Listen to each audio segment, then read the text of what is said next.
Now, more of the best of Mornings on the Mall. Brian Wilson, Larry O'Connor, and our special in-studio guest all morning long, #1 New York Times best-selling author Brad Thor is in the house. Good morning, everybody.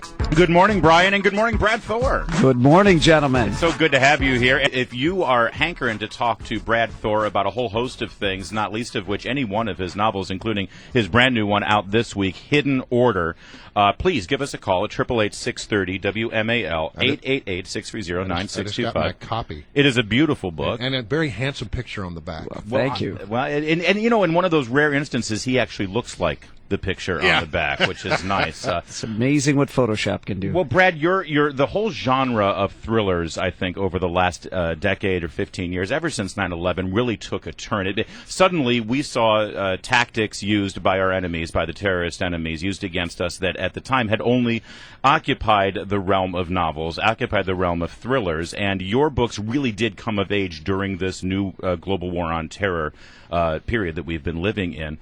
Your latest book, now Hidden Order, it's an interesting twist because it occupies, in a way, a realm of our government that not many people are too familiar with, and that's the Federal Reserve. What intrigued you about the Federal Reserve, and how does it relate to our enemies that we currently face in real time? Well, Larry, first and foremost, my job is I'm an entertainer. I'm trying to compete against Clancy, Ludlum, James Patterson, who I'm very concerned is not going to be able to pay his electric bill this summer down in Florida. It's been so hot, and Jim doesn't sell a lot of books. You know, that's a hard thing for Jimmy P.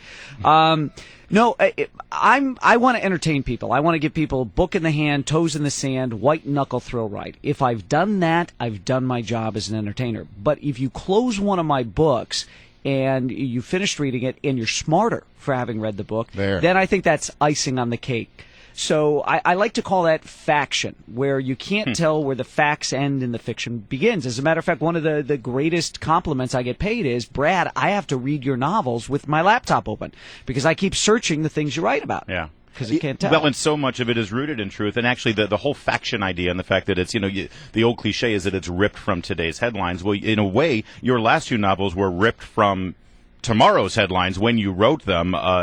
Full Black and Blacklist really focused on what we now understand to be the administration's policy of surveillance through the NSC, the Edward Snowden story. So much of, I'm reading it and I'm like, oh, this can't be real. And then suddenly 2 years later, it is real. And that's funny because the NSA stuff, which I did in my thriller Blacklist last year, had been a lot of that stuff people kind of looked at like, there's no way they're doing this. Right. There's Is the no government way. really keeping all this information? You have a character, I don't want to give away too much in your books, but you have a character affectionately known as the Troll, who he's a hacker, and he goes in and he's able to access all of this data, all this information, security cams, digital phone calls, digital emails. He can access everybody, and he says, oh yeah, the government is keeping all of this. And that's true. Brad Meltzer, who I'm pals with, had a great line, and Brad Meltzer said that a thriller writer's job is to beat the headlines. And I think that's true. And so last summer, my book, Blacklist, that thriller, was all about the total surveillance state that exists now in the United States. And then this year I said, okay, I want to do something different. In this book, Hidden Order, I've wanted to write this for over a decade. When 9/11 happened, I got stuck on the East Coast and ended up spending a vacation with my wife. We were supposed to go overseas, and the flights were all stopped. And we ended up on Jekyll Island off the coast of Georgia. And we stayed at the Jekyll Island Club, and that was where the plan for the Federal Reserve was hatched. And as it was explained to me there, I said, this sounds like it's right out of a spy novel. And this is real life stuff. Yeah, Federal Reserve's about as Federal Express.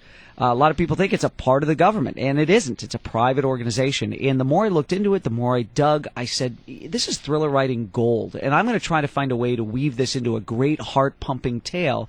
So the book itself is not about the Fed. The Fed does play a role in there, but it's about a Federal Reserve chairman who dies in office, and the 5 candidates put up to replace him all disappear on the same night, and what happened to them. And that's where the thriller starts. Action on page 1, which is a hallmark of my novels, and we just take off from there. Cliff in D.C., you're on WMAL with Brian Larry, and this morning, Brad Thor. Hey, Cliff. Good morning, guys. And hello, Brad. I've been a big fan for years since your first book. And I have a question about a reoccurring occurrence in all your books. Yes, sir.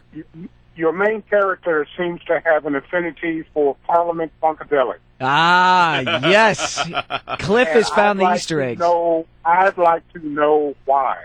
Oh, What, the Parliament Funkadelic? Yeah, there's a lot of Parliament Bootsy P-Funk. Collins going on. A lot of in this, Bootsy Collins. So I am a big funk music fan myself. Are you really? So but I'm going to answer Cliff's question. I put that's my Easter egg, and people, Cliff, I'm assuming you like funk music too. I'm a middle-aged old man. I grew up on Earth, Wind, and Fire in Parliament as a kid. Good man, you've got great taste. Every book, I put a funk music song in, and you know what's funny, Cliff? In this book, in Hidden Order, I actually have had that question a couple of times. So I have Harvath explain. It's a small Easter egg for fans. I have Harvath explain in Hidden Order why he became a funk music fan. It's a fun part of the book. So that's there a you nice go, Cliff. surprise That's for a you. reason for you to Wow. run out and get How Hidden about Order. that? By the way, you can get it at bradthor.com. You're listening to the best of Mornings on the Mall, 5 to 9, Monday through Friday, only on 105.9 FM, WMAL.